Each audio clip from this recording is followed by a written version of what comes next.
नागपुर के लकड़गंज इलाके से एक ऐसी खबर सामने आई है जिसने सुरक्षा व्यवस्था पर गंभीर सवाल खड़े कर दिए हैं। एक तरफ जहां हम चैन की नींद सोने की उम्मीद करते हैं, वहीं एक दरिंदे ने रात के अंधेरे का फायदा उठाकर एक महिला के घर में घुसकर उसके साथ शर्मनाक हरकत की। लेकिन पुलिस की तत्परता ने इस सिरफिरे आशिक या यूं कहे कि अपराधी को सलाखों के पीछे पहुंचा दिया है। मामला लकड़गंज थाना क्षेत्र का।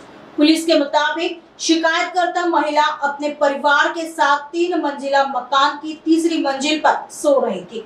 रात करीब 2 बजे के आसपास जब बिजली चली गई थी, एक अज्ञात शख्स घर के खुले दरवाजे से अंदर दाखिल हुआ। आरोपी ने महिला का मुंह दबाकर उसके साथ छेड़खानी और जबरदस्ती करने की कोशिश की। सिर्फ इतना ही नहीं, आरोपी ने चाकू की नोक पर महिला को डराया धमकाया और उसका मोबाइल नंबर तक ले लिया। बाद में वह आरोपी उस नंबर पर कॉल और व्हाट्सएप मैसेज करके महिला को परेशान करने लगा। महिला ने हिम्मत दिखाते हुए पुलिस में शिकायत दर्ज कराई। पुलिस ने मोबाइल नंबर के आधार पर जाल बिछाया और आरोपी को धर दबोचा। आरोपी की पहचान शीतल मोहनलाल शर्मा के रूप में हुई है, जो पुरानी इतवारी का रहने वाला है। फिलहाल लकड़गंज पुलिस मामले की आगे की जांच कर रही है। लकड़गंज पोलीस स्टेशनला अर्ली मॉर्निंग महिला तक्रारदार पोलीस स्टेशनला आल्या आणि त्यांनी सांगितलं की त्या रात्री घरी झोपलेल्या असताना तिसऱ्या माळा त्यांचं घर आहे आणि त्यांची इतर फॅमिली ही पहिला दुसऱ्या माळावर राहते। तर त्यांची मुलगी जी दुसऱ्या माळावरती खेळायला गेली होती, त्यामुळे रात्री त्यांनी दरवाजा उघडा ठेवूनच घरात झोपल्या होत्या।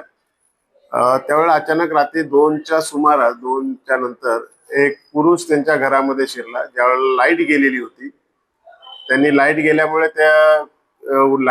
त्यांना लक्षात आलं, ते उठल्या आणि उठल्यानंतर त्यांच्या लक्षात आलं की घरामध्ये कोणतरी पुरुष आहे। त्यांनी ते लायटरने बघितल्यानंतर त्यांना चेहरा दिसल्यानंतर त्या पुरुषाने त्यांचा गळा तोंड दाबलं आणि तिच्याशी किसिंग वगैरे करू लागला, अंगाशी चाळे करू लागला, तिचे कपडे काढले। त्याच्यानंतर त्याने चाकूचा दाग दाबून तिला धमकावलं आणि धमकावून तिचा मोबाईल नंबर देखील त्याने घेतला। त्या मोबाईल नंबरवर त्यांनी कॉल केले आणि व्हॉट्सअपवर देखील मेसेज टाकला होता। अशा प्रकारची तक्रार प्राप्त झाल्यानंतर त्याप्रमाणे आपण तिचा गुन्हा दाखल करण्यात आला। गुन्हा दाखल केल्यानंतर जो मोबाईल नंबर तिने दिला होता, त्या आरोपीचा मोबाईल नंबरवरून त्याचा शोध घेतला असता तो शीतल मोहनलालजी शर्मा हा जुनी इतवारी या परिसरामध्ये राहणारा इसम असल्याचं कळून आलं। त्याला ताब्यात घेण्यात आलं, त्याला अटक करण्यात आली। अटक करून त्याला मान्य न्यायालयात हजर केलं असता 1 दिवसाची पोलीस कोठडी मिळालेली आहे। पुढील तपास चालू आहे।